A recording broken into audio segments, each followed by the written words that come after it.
13장 1절에서 19절입니다. 1절부터 13절까지만 읽도록 하겠습니다. 저 번갈아 교독하고 마지막 13절 함께 읽겠습니다. 너는 거짓된 풍설을 퍼뜨리지 말며 악인과 연합하여 위증하는 증인이 되지 말며 다수를 따라 악을 행하지 말며 송사의 다수를 따라 부당한 증언을 하지 말며 가난한 자의 송사라고 해서 편벽되이 두둔하지 말지니라. 내가 만일 내 원수의 길 잃은 소나 나귀를 보거든 반드시 그 사람에게로 돌릴지며 내가 만일 너를 미워하는 자의 나귀가 짐을 싣고 엎드러짐을 보거든 그것을 버려두지 말고 그것을 도와 그 짐을 부릴지니라. 너는 가난한 자의 송사라고 정의를 굽게 하지 말며 거짓 일을 멀리하며 무지한 자와 의로운 자를 죽이지 말라. 나는 악인을 의롭다 하지 아니하겠노라. 너는 뇌물을 받지 말라. 뇌물은 밝은 자의 눈을 어둡게 하고 의로운 자의 말을 굽게 하느니라. 너는 이방 나그네를 압제하지 말라. 너희가 애굽 땅에서 나그네 되었은즉 나그네 사정을 아느니라. 너는 6해 동안은 너의 땅에 파종하여 그 소산을 거두고 7째 해에는 갈지 말고 묵혀두어서 내 백성의 가난한 자들이 먹게 하라. 그 남은 것은 들짐승이 먹으리라. 내 포도원과 감람원도 그리할지니라. 너는 6해 동안에 내 일을 하고 7째 날에는 쉬라. 내 소와 나귀가 쉴 것이며 내 여종의 자식과 나그네가 숨을 돌리리라. 함께 읽겠습니다. 내가 내게 이른 모든 일을 삼가 지키고 다른 신들의 이름은 부르지도 말며 내 입에서 들리게도 하지 말지니라. 아멘. 오늘 읽은 본문은 크게 세 부분으로 나뉩니다. 1절부터 9절까지는 재판 과정에서의 정의의 문제, 정의로움에 대해서 다루고 있고 10절부터 13절까지는 안식일 규례에 대해 그 의미를 설명하고 있습니다. 마지막 14절부터 19절까지는 이스라엘의 3대 절기에 대해 다루고 있는데 이 3대 절기는 추후에 다룰 일이 있을 것 같아서 다음에 다루고 이 앞부분만 집중적으로 다루도록 하겠습니다. 하나님이 말하는 그 세상과 또 우리의 현실이 너무 좀 달라서 말씀을 이제 준비하고 하고 나니까 너무 좀 비판적인 말씀인 것 같아서 조금 조심스럽지만 감안하고 들었으면 좋겠습니다. 대한민국의 무고, 사기, 위증으로 대표되는 3대 거짓말 범죄가 나날이 증가하고 있습니다. 지난 통계지만 2019년 기준으로 47만 건에 이른다고 합니다. 대한민국 100명당 1명은 이런 범죄에 노출되었다는 말입니다. 거기다가 요즘은 보이스피싱이라는 것들이 더욱 진흥화되어 가고 있습니다. 매년 이 수치가 늘어나고 있고 여러 가지 사회적인 문제를 일으키고 있습니다. 무고만 따지면 연 2만 건에 다른다고 합니다. 무고는 무슨 말인지 아시죠? 없는데 그냥 그랬다고 얘기하는 겁니다. 인구 대비 세계 1위라고 하는데 옆 나라 일본에 비해서는 100배나 높은 수치라고 합니다. 그래서 요즘은 이 CCTV나 녹음기가 일상이 되어 버렸습니다. 또한 소송으로 인해 사회적인 또 시간적인 손실과 더불어 상대의 신체와 생명에 직접적인 피해를 주지는 않지만 상대방의 영혼과 심령에 깊은 상처를 남기게 됩니다. 최근에는 군대 내 상사로부터 성추행을 당한 것을 증명하기 위해 자신의 목숨을 끊는 일까지 발생하였습니다.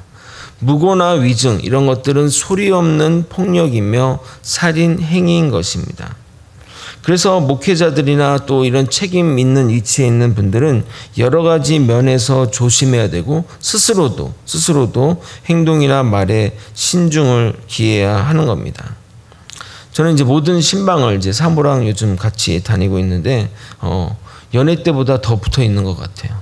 그래서 정말 저는 좋은데 사모는 어떤지 모르겠습니다. 그러나 서로를 믿지 못하는 이 상황은 참 서글픈 상황이라 생각합니다. 서로를 믿지 못하고 불신하는 이런 상황 속에 살아가는 현실이 안타깝다는 생각이 듭니다.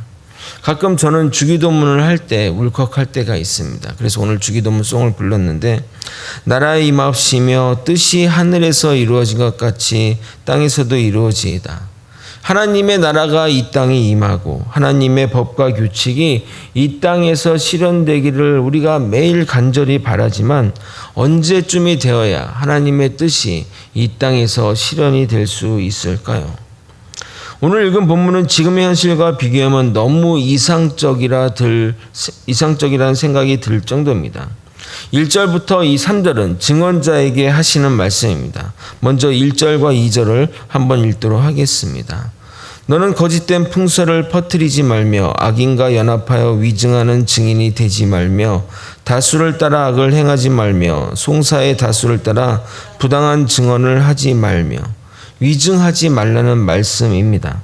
특히 범죄자들과 연합하여 거짓 증인을 하지 말며 절대 다수의 편을 들지 말라는 말씀입니다. 3절을 보면 하나님의 율법이 매우 균형 잡혀 있다는 것을 또 볼 수 있습니다. 3절을 같이 한번 읽어보겠습니다. 가난한 자의 송사라고 해서 편벽되이 두둔하지 말지리라. 여기서 이 편벽되이란 이 말은 편견을 가지고 한쪽으로 치우치는 것을 말합니다. 고로 정의의 편에 서지 가난한 자든 부자든 그 편에 서지 말라는 겁니다. 증언한 자는 하나님 편에 서서 공정하고 진실되게 증언해야 되는 겁니다. 이것이 하나님의 나라입니다. 가진 것으로 인해 차별받아서도 안 되고 법 앞에서는 가진 것이 없다고 해서 대우받아서도 안 되는 겁니다. 이 말은 가난한 자를 돌보지 말라는 것이 아닙니다. 구제에서는 돕되 법적인 문제에 대해서는 정의를 말하는 겁니다. 재판에 이어지는 그 4절과 5절은 재판의 이야기를 하는 가운데 갑자기 원수의 낙이 이야기가 나와서 무슨 내용이 중구난방인가 생각할 수 있지만 그렇지 않습니다. 공은 공이고 사는 사를 말하는 겁니다. 공적인 일에는 시시비비를 정확히 다뤄야겠지만 사적인 일에는 주님의 마음으로 그들을 돌보고 긍휼을 베풀어야 하는 겁니다. 그러나 우리나라는 사적인 감정을 공적인 일에 개입함으로 문제가 발생하게 되는 경우들이 많습니다.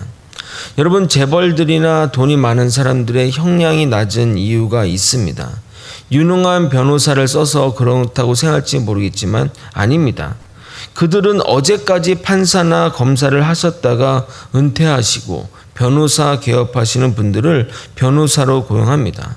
당연히 대형 로펌이나 또 그런 데는 판사, 검사 출신을 모시려 오려고 수억대 또는 수십억대의 영입비를 씁니다. 특히 그 사람이 부장 판사나 부장 검사였다면 엄청난 스카우트 비용이 붙습니다. 왜냐하면 대한민국에는 이 전관예우라는 사적인 영역의 일들이 공적인 이 영역의 일을 영향을 미치기 때문입니다. 무슨 말이냐면 어제까지 상사로 모셨던 분이 지금 변호사석에 서 있다고 생각해 보십시오. 제가 지금 판사인데 어제까지 부장판사님 이렇게 하던 분이 지금 변호사석에 있다고 생각해 보십시오. 변호사로 첫 재판에 나섰는데 그 재판을 평상시와 똑같이 판결을 내릴 수 있는 판사가 몇 명이나 있겠습니까? 본인도 언젠가는 저 자리에 서게 될 텐데 말입니다. 그래서 남들보다 그 재벌들이 짧은 형을 받고 광복절 특사로 나오는 겁니다. 그러니까 범죄하는데 두려움이 없는 겁니다. 제가 과장되어 말하는 게 아니라 실제 현실을 말씀드리는 겁니다. 그래서 주기도문 이 찬양을 할 때 눈물이 난다고 말하는 겁니다. 이어지는 6절과 9절은 재판관의 입장에서 말씀하시는 법의 정의입니다. 제가 6절, 7절을 표준 세번역으로 읽어드리도록 하겠습니다. 너희는 가난한 사람의 송사라고 해서 그에게 불리한 판결을 내려서는 안 된다. 거짓 고발을 물리쳐라. 죄 없는 사람과 의로운 사람을 죽여서는 안 된다. 나는 악인을 의롭다고 하지 않기 때문입니다. 증인은 거짓 고발을 해서는 안 되고 재판관은 거짓 고발을 물리쳐야 합니다. 왜냐하면 죄 없는 사람과 의로운 사람이 벌을 받으면 안 되기 때문입니다. 아까 말씀드린 대로 무고죄가 세계 최고라는 불명예도 있지만 사법 제도의 신뢰도에 대해 또 불명예스러운 수치가 있습니다. 우리나라 법 제도를 신뢰하냐는 질문에 OECD 국가에서 최하위권인 27%를 신뢰한다고 말했다고 합니다. 우리나라 밑으로 OECD 국가 우리나라 밑으로 칠레가 있을 정도입니다. 칠레는 19% 정도입니다. 우리나라보다 뭐 경제적으로 굉장히 못 사는 나라, 약간 좀 무시하던 나라들도 50% 이상이 넘는다고 합니다. 제가 새벽부터 좀 이런 우울한 얘기를 해서 좀 그렇지만 이게 현실입니다. 8절을 읽겠습니다. 함께 읽겠습니다. 시작. 너는 뇌물을 받지 말라. 뇌물은 밝은 자의 눈을 어둡게 하고 의로운 자의 말을 굽게 하느니라. 아멘. 성경 말씀대로 뇌물을 받게 되면 눈이 어두워지게 마련입니다. 상대방이 어떤 대가를 요구하지 않았다 할지라도 그 자체가 범죄입니다. 사회가 이러한 범죄에 대해 강력하게 대처해야 됩니다. 우리는 이 뇌물죄에 대해서 대가성이 드러나야 유죄로 인정합니다. 그러나 상식으로 벗어난 것만으로도 유죄가 되어야 됩니다. 누가 몇십억을 친구니까 그냥 주고 뭐 퇴직금으로 그냥 줍니까? 그 자체로 그게 대가성을 증명하지 않는다 할지라도 그 자체로 벌을 내려야 한다고 생각합니다. 이런 일들이 만연하게 될 때 돈이면 다 된다는 물질 만능주의 사회로 변해버릴 것입니다. 결국 돈 없는 사람만 억울한 일을 겪게 될 것입니다. 10절과 11절을 같이 한번 읽어보도록 하겠습니다. 함께 읽겠습니다. 시작. 너는 6해 동안은 너의 땅에 파종하여 그 소산을 거두고 7째 해에는 갈지 말고 묵혀두어서 내 백성의 가난한 자들이 먹게 하라. 그 남은 것은 들짐승이 먹으리라.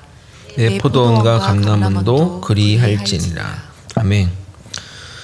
하나님의 이 안식일범은 철저한 쉼에 포커스를 두고 있습니다. 특히 이 사회적인 약자들의 쉼을 강조하고 있습니다. 강자들은 쉬지 말라고 해도 쉴 수 있게 안식이라는 것을 제도화하여 강제하는 겁니다. 처음에는 이 법을 강제하면 문제가 생길 것 같지만 그것이 익숙해지고 정착이 되면 그것보다 더 좋은 것이 없습니다. 제가 옛날 회사를 입사할 그쯤에는 토요일 날도 출근을 했습니다. 그러다가 몇 년 후 토요 휴무제, 그러니까 주 5일제가 법적으로 강제됐을 때 뉴스나 경제에서는 국가 경쟁력을 논하면서 나라가 곧 파산할 것 같이 말했습니다. 이런저런 수치를 갖다 대면서 아직 우리나라가 3펜을 터뜨릴 때가 아니라고 했지만 지금은 얼마나 주 5일제가 정착이 되고 안정화되었습니까? 더불어 토요일날 일해야 되는 사람들은 수당을 또 받으니 또 늘어서 수입도 늘어났습니다. 만약 다시 토요일날 근무를 하겠다고 한다면 우리나라 경쟁력이 더 상승할까요? 저는 오히려 떨어진다고 생각합니다. 적절한 쉼이 있기 때문에 더욱 열심히 일할 수 있는 겁니다. 안식일의 법은 철저히 약자들의 보호를 위해서 제정이 되었습니다. 먼저 6년간 농사지은 밭을 심으로 영양분을 땅도 보충을 받고 안식년에 자발적으로 생기는 아무것도 아닌데도 자발적으로 생기는 소산들이 있지 않습니까? 그거는 가난한 자들과 심지어 들짐승까지 먹게 했습니다. 이것은 왜냐하면 하나님의 이 창조물들을 다스리라는 그 창조 원리에 속하는 일입니다. 창세기 1장 28절은 이렇게 인간에게 이런 임무와 책임을 주었습니다. 하나님이 그들에게 복을 주시며 하나님이 그들에게 이르시되 생육하고 번성하여 땅에 충만하라. 땅을 정복하라. 바다의 물고기와 하늘의 새와 땅에 움직이는 모든 생물을 다스리라 하시니라. 즉 인간은 인간은 모든 생물의 주권자로 부르셨고 그들을 돌보고 다스리는 존재로 부르셨습니다. 이 다스리는 존재가 인간이 마음대로 약탈하고 취하고 이런 것으로 변질시켰지만 원래 하나님의 뜻은 그것이 아니었습니다. 그 대가를 우리가 지금 요즘 이렇게 받는 것 같습니다. 우리가 마음대로 막 쓰고 하니까 온도가 올라가고 이상 기온이 자꾸 벌어지는 것이 아닌가 생각이 됩니다. 12절을 읽도록 하겠습니다. 너는 엿새 동안에 내 일을 하고 일곱째 날에는 쉬라.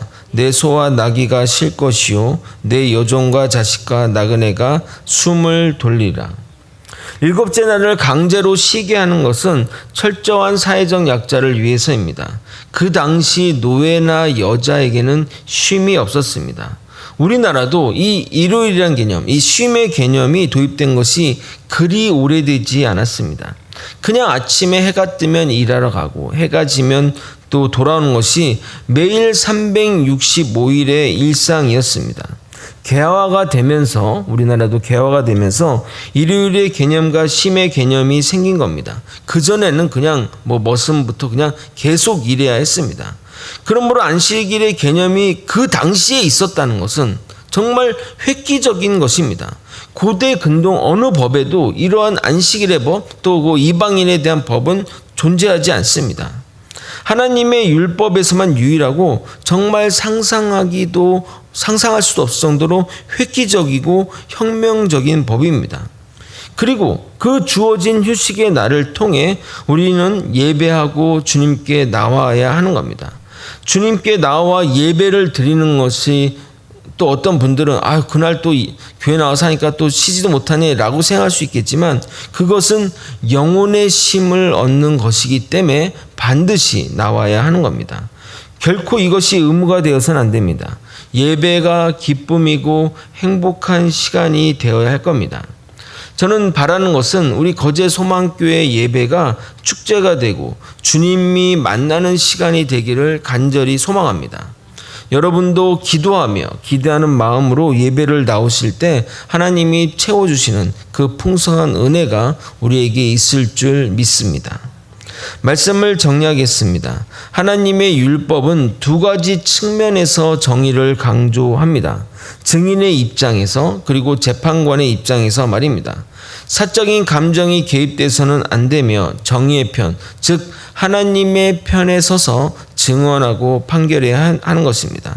특히 재판관은 판결에 영향을 미치는 뇌물이나 사적인 감정에 치우쳐 판단해서는 절대 안 됩니다. 하나님이 안식일을 제정한 이유는 사회적 보호가 필요한 약자들을 위해서입니다. 결국 이 법에도 하나님의 사랑이 담겨 있는 것입니다. 이러한 법은 어디에도 없는 법입니다. 세상은 우리 하나님께 빛을 지고 있는 것입니다. 하나님이 없었다면 우리는 쉼없이 일해야 했을 것입니다. 원래 그렇게 되었을 것이라고 말하는데 아닙니다. 법으로 강제했기 때문에 가능한 것입니다. 자연스럽게 자발적으로 되는 것은 하나도 없습니다. 이 안식일의 법이 복음 전파의 방향과 일치되는 것이 그 이유입니다. 서구에서 시작된 휴일 개념이 개방과 개화와 더불어 우리나라에게도 정착이 된 것입니다. 우리 모두는 하나님께 감사해야 하는 겁니다. 이날 우리는 주님께 예배드림으로 감사를 올려드려야 하는 겁니다. 오늘의 암송 구절입니다. 오늘도 하루 한 구절을 읽으면서 그 암송 구절로 하루하루 살아가셨으면 좋겠습니다. 잠언 21장 3절입니다. 잠언 21장 3절입니다.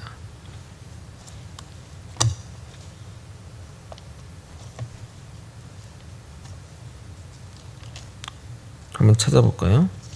잠언 구약성경 933면 잠언 21장 3절. 형광펜이 있으면 좀 밑줄 딱 긋고 오늘의 암송 구절 이렇게 해서 외우시면 참 좋을 것 같습니다. 함께 읽겠습니다. 시작. 공의와 정의를 행하는 것은 제사를 드리는 것보다 여호와께서 기쁘게 여기시니라. 아멘. 우리 삶에서 작은 실천이라도 정의를 위해 애쓰는 저와 여러분이 되시길 예수님의 이름으로 소망합니다. 기도하시겠습니다. 하나님 아버지, 하나님의 법이 얼마나 신묘망측하며 또 하나님의 법이 얼마나 놀라운 아버지 법임을 깨닫게 되었습니다. 그것에 비해 우리의 현실이, 우리의 죄성이 너무나 차이가 나서 참 안타깝고 언제나 하나님의 뜻이 이 땅에서 실현될 것인가 간절히 기도하며 또 부르짖고 하나님께 나아오고자 합니다. 하나님 아버지, 정말 이 세상에 하나님의 나라가 임하고 하나님의 뜻이 이 땅에서 이루어지는 그 세상이 되게 하여 주시옵소서. 아버지, 그로 인해 누구도 억울한 자가 없고 가진 것이나 또 사회적 지위에 따라 억울한 일을 당하지 않고 하나님 편에서 하나님의 뜻 안에서 모두가 정의롭고 공의로운 사회가 될 수 있도록 이끌어 주시옵소서. 안식일에 담긴 하나님의 사랑을 따라 아버지 사회적인 약자와 또 그런 자들에게 시선을 돌리고 그들을 도와가며 아버지 그들과 함께 믿음의 생활, 신앙생활을 할 수 있도록 이끌어 주시옵소서. 사랑이 많으신 예수 그리스도 이름 받들어 기도드리옵나이다. 아멘. 오늘 좀 이따 우리 또 오늘 장로곳이 있는데